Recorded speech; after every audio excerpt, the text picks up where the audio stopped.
नमस्ते बच्चों।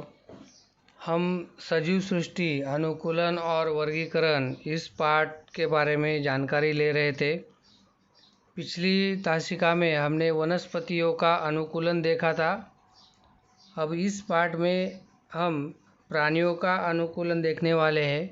उसमें वनाच्छादित एवं घास वाले प्रदेशों में पाए जाने वाले जो प्राणी होते हैं उनका अनुकूलन कैसा होता है यह देखने वाले हैं।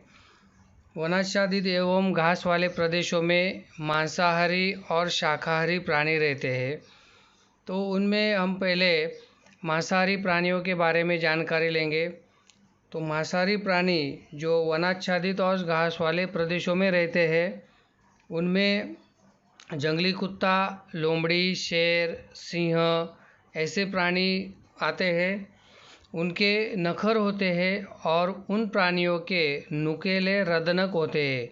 यहाँ पे चित्र में हम ये शेर के रदनक देख पा रहे हैं। इन रदनकों का उनको किस कार्य के लिए उपयोग होता है? तो उसका उपयोग उन्हें मांस फाड़ने के लिए होता है। शेर के पैरों के तलुए गद्दीदार होते हैं, उससे भक्ष्य को उसकी आहट नहीं लगती और वो सरलता से भक्ष्य को पकड़ पाता है।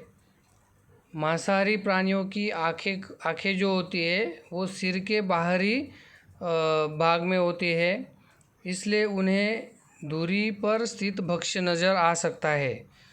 अभी हम शाकाहारी प्राणियों के बारे में देखेंगे। शाकाहारी प्राणियों की आँखों का स्थान कपाल के नीचे और बगल में होता है, उस कारण उन्हें बहुत बड़ा परिवेश दिखाई देता है। उससे शत्रु से बचने का अवसर उन्हें प्राप्त होता है। तो इस तरह मांसाहारी प्राणी और शाकाहारी प्राणियों में अनुकूलन होता है।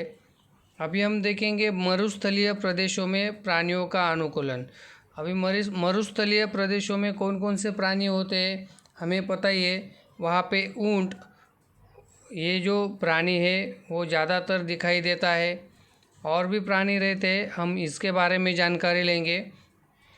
मरुस्थलीय प्रदेशों में पानी की कमी होने के कारण वहाँ के जो प्राणी रहते हैं उनकी त्वचा मोटी होती है और उनके तलुए गद्दीदार होते हैं और लंबे होते हैं। नाक पर त्वचा की संरक्षक मोड़ होती है क्योंकि वहाँ पे मिट्टी का तूफान आता है और इसी वजह से उनमें यह अनुकूलन हुआ है। उनकी पलकें भी लंबी और मोटी होती है। मरुस्थलीय प्रदेश में के चूहे, सांप, मकड़ियाँ, गिरगिट जैसे प्राणी ज़मीन में गहरे बिल में रहते हैं। इस तरह मरुस्थल के जो प्राणी होते हैं उनमें यह अनुकूलन होता है। अभी हिम प्रदेश के प्राणियों में कैसा अनुकूलन होता है यह चित्र में हम देख रहे हैं। यहाँ पे याक और अस्वल दिखाई दे रहा है। तो ये जो प्राणी है जो हिम प्रदेश में रहते हैं उनकी त्वचा पर लंबे और घने बाल होते हैं। सफ़ेद या रूपहला रंग उनका रहता है, यह उनकी विशेषता है। उसके बाद हम देखेंगे वायवीय प्राणियों में अनुकूलन। यहाँ पे वायवीय प्राणी दिख रहे हैं। उनका जो शरीर होता है वो शरीर शुंडाकार होता है, उससे उनको हवा का अवरोध होता नहीं और वो आसानी से उड़ पाते हैं। उनकी आगे के जो पैर होते हैं उनके आगे के पैर वो पंख में बदल जाते हैं, पंख जैसा उनका उपयोग होता है, उससे उन्हें उड़ने में आसानी होती है। और उनकी जो हड्डियाँ होती है वो खोखली होती है, उससे उनका शरीर हल्का हो जाता है। उसी तरह कीटकों का शरीर भी शुंडाकार होता है और हल्का होता है। उन्हें भी 2 पंख होते हैं और इसलिए वो हवा में उड़ पाते हैं। इस तरह वायवीय प्राणियों में भी अनुकूलन होता है। तुम्हारे परिसर में जो विभिन्न पक्षी और कीटक है उनका आप निरीक्षण करो और उनमें किस तरह का अनुकूलन है इसका आप कॉपी में लिखो। सरीसृप प्राणियों में अनुकूलन। अभी सरीसृप प्राणी जो होते हैं यह चित्र में देख पा रहे हैं आप। कछुआ है, सांप है, छिपकली है। इनका अनुकूलन कैसे होता है? छिपकली, गिरगिट, मगरमच्छ ऐसे जो प्राणी होते हैं वो अपनी पेशियों का विशिष्ट प्रकार से उपयोग करके रेंगते हैं। उसी के अनुसार उनकी त्वचा, पंजे और विशिष्ट रंग में अनुकूलन होता है। जैसे देखो यहाँ पे छिपकली के जो पंजे होते हैं नाखून युक्त एवं पतले होते हैं और सांप की जो त्वचा होती है वो शल्क वाली होती है। इस तरह सरीसृप प्राणियों का अनुकूलन होता है। भोजन ग्रहण करने के लिए प्राणियों में कैसा अनुकूलन होता है देखो। प्राणियों का शाकाहारी और मांसाहारी इन दो समूहों में वर्गीकरण किया जा सकता है। इसके लिए विशेष परिवर्तन होते हैं। इस आधार पर प्राणियों के लिए भोजन ग्रहण करना आसान होता है। उसके बारे में अधिक जानकारी हम पोषण प्रकरण में पढ़ने वाले हैं। अभी यहाँ पे एक कृति एक्टिविटी दी गई है जिसमें आपको मेंढक, सांप, पक्षी, मच्छर, तितली ऐसे जो प्राणी है वो अपने भक्ष्य कैसे पकड़ते हैं, यह आपको डिस्कवरी नेशनल जियोग्राफिक चैनल पर जो कार्यक्रम दिखाए जाते हैं उनमें देख के आपको वो बातें सीखनी है। यहाँ पे कुछ चित्र भी दिए गए। ये सांप जो मेंढक को निगल रहा है, ऐसे ये यहाँ पे एक तितली दिखाई दे रही है। अलग अलग प्रकार के प्राणी अपने भक्ष्य का जो भोजन करते हैं उनकी अलग अलग पद्धति होती है। यहाँ पे एक तालिका दी गई है। इस तालिका में अनुकूलन, प्राणी और अनुकूलन का उपयोग आपको लिखना है। ये तालिका पूर्ण करनी है। परिसर समरूपता के लिए प्राणियों में जो अनुकूलन होता है वो हम अभी देखने जा रहे हैं। विभिन्न रंगों के गिरगिट, टिड्डे हम आम तौर पर दिखाई नहीं देते हमें।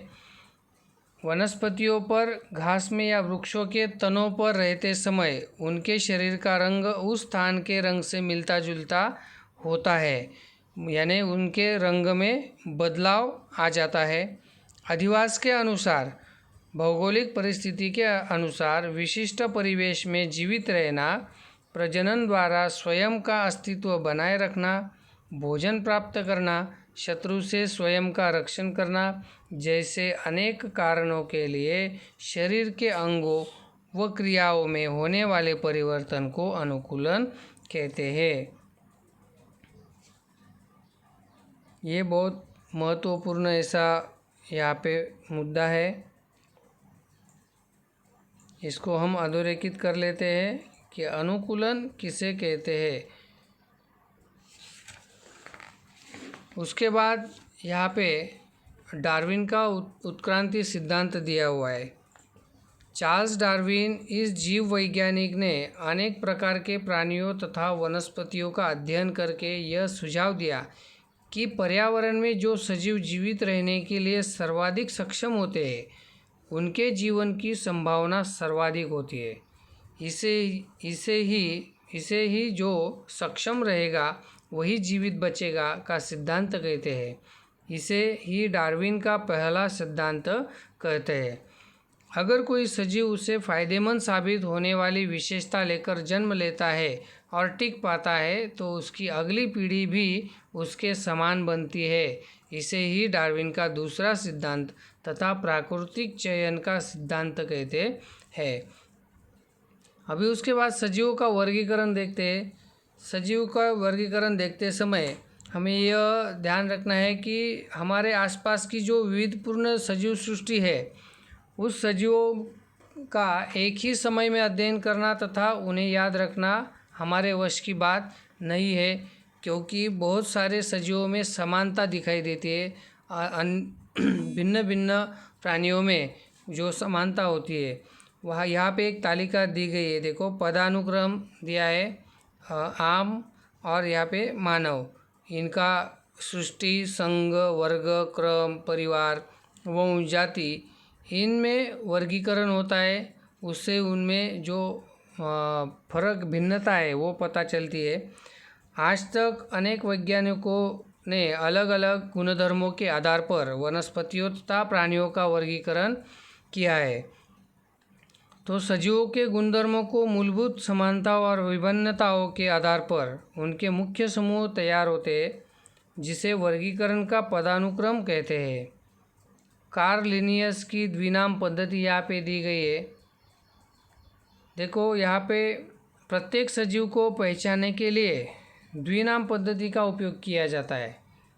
द्विनाम पद्धति यानी कि एक सजीव को दो नाम दिए जाते हैं। जैसे सजीव को एक वैज्ञानिक नाम रहता है, इस नाम में दो संज्ञाएं होती है। पहली संज्ञा वंश दर्शाती है तो दूसरी संज्ञा जाति दर्शाती है। अंतर्राष्ट्रीय नामकरण संहिता के नियमानुसार यानी अंग्रेजी में जो नाम दिए जाते हैं उनके अनुसार सभी सजीवों को द्विनाम पद्धति से वैज्ञानिक नाम दिए गए हैं। एक ही जाति के सभी सजीवों में इतनी समानता होती है कि उनमें रंग, ऊंचाई, पूंछ की लंबाई जैसे कुछ भेद होते हुए भी संकरण होता है और प्रजनन और वंश वृद्धि हो सकती है। यहाँ पे एक तालिका दी गई, इससे हमें पता चल पाएगा। देखो, वनस्पति और प्राणी सृष्टि के द्विनाम पद्धति से वर्गीकरण के कुछ उदाहरण आगे दिए गए। देखो यहाँ पे सजीव कुत्ता, गाय, गुड़हल, ज्वार ये नाम दिए और उनके वैज्ञानिक नाम क्या है। देखो, कैनिस फैमिलियारिस ये कुत्ते को वैज्ञानिक नाम दिया गया है। गाय का बोस टाउरस, यहाँ पे हिबिस्कस रोजा साइनेंसिस, सोरघम वल्गेर ये वैज्ञानिक नाम हो गए और इनके वंश के जो नाम है ये यहाँ पे दिए गए हैं। 29 अप्रैल वैश्विक मेंढक संरक्षक दिन है। वन्यजीव कानून के अनुसार उन्हें मारने और हानि पहुंचाने पर रोक लगाई गई है। इसी प्रकार तुम्हारे आसपास पाए जाने वाले प्राणियों तथा वनस्पतियों के वैज्ञानिक नाम खोजो और आप कॉपी में लिखो। इस तरह हमने ये जो सजीव सृष्टि, अनुकूलन और वर्गीकरण यह पार्ट जो है वो हमने पूरा किया है। इसके बाद उसका जो स्वाध्याय है वो स्वाध्याय आपको कॉपी में लिखना है और भेजना है। धन्यवाद।